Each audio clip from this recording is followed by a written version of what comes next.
A Imprensa Sindical, que é um grupo aqui do Facebook, tem a satisfação de conversar com um sociólogo, um amigo de longas datas aqui de Fortaleza, que nós militamos inicialmente na Pastoral da Juventude Meio Popular, e hoje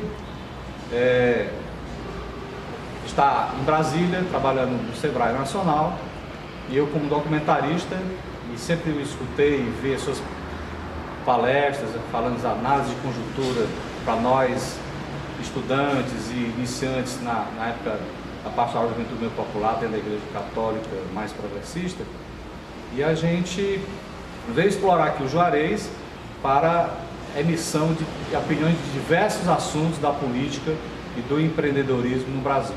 Eu fico feliz e nós vamos ouvir as suas opiniões, o seu pensamento a respeito do Brasil de hoje, do Brasil que nós queremos, do Brasil possível, do Brasil que sofre, mas do Brasil que é democrático e que nós fazemos parte dele e que nós queremos o bem e o melhor para ele. E por isso nós discutimos, temos a liberdade de colocar o pensamento livre através dessas lentes aqui na internet. O que você fizer sua abordagem a respeito, como você vê o empreendedorismo no Brasil hoje? Paulo, eu acho que está havendo uma mudança muito importante de perfil sociológico em relação a essa questão. Nós temos uma tradição no Brasil meio avessa ao empreendedorismo. As pessoas têm uma cultura estatista, no sentido de depender do Estado, depender do governo, e sempre também buscar um emprego público, que oferece estabilidade, uma carreira, etc.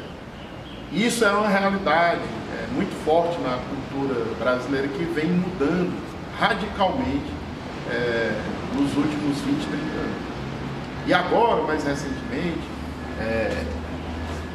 inclusive com essa questão da emergência da chamada nova classe média,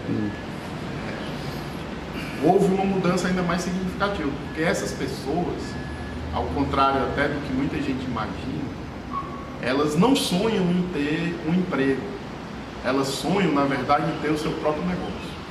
Elas querem ter a sua pequena empresa, não depender de patrão, porque elas têm medo de perder esse emprego e, perdendo o emprego, perder as conquistas de melhoria de vida que elas passaram a ter. Então elas não querem depender de um patrão, elas querem depender de si mesmas. E, legal. Nesse sentido, elas querem ter a sua própria empresa, ainda que seja uma microempresa, uma pequena. E o interessante é que isso tem um rebatimento do ponto de vista político, porque essa pauta dessas pessoas que querem ter sua própria empresa, ela é uma pauta capitalista, no sentido de que são pessoas que estão preocupadas em baixar a burocracia no país, facilitar para ela abrir e fechar a empresa.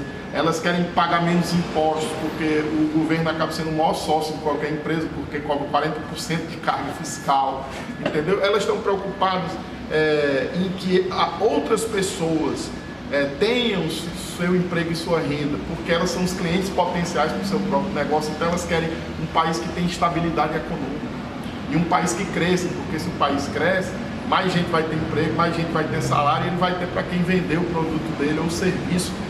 Então essas pessoas têm uma pauta, uma agenda, que é uma agenda de negócios, que é uma agenda de progresso, de desenvolvimento, uma agenda muito mais capitalista do que qualquer outra coisa. Aí o que acontece? A esquerda tem uma enorme dificuldade de lidar com isso, porque como a esquerda sempre teve uma cultura anticapitalista, ela não tem o que dizer para essas pessoas.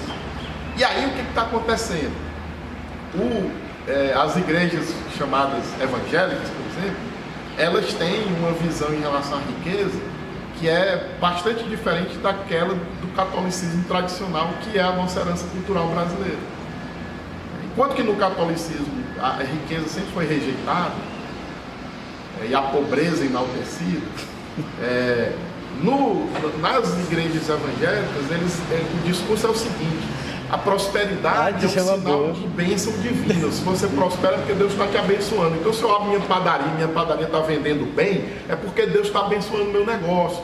Então essas pessoas que têm essa ambição de ter o seu próprio negócio, de não depender de patrão e alcançar a sua própria prosperidade através do seu próprio trabalho, elas encontram nas igrejas evangélicas muito mais eco, ou seja, muito mais acolhido, um ambiente muito mais adequado para aquilo que elas desejam do que nas confissões tradicionais. Por isso que cresceu esse evangelismo no Brasil. E aí isso tem um rebatimento político. Por quê? Porque também os evangélicos, eles têm buscado a expressão política dessas igrejas. Então eles criam seus próprios partidos, eles lançam seus próprios candidatos.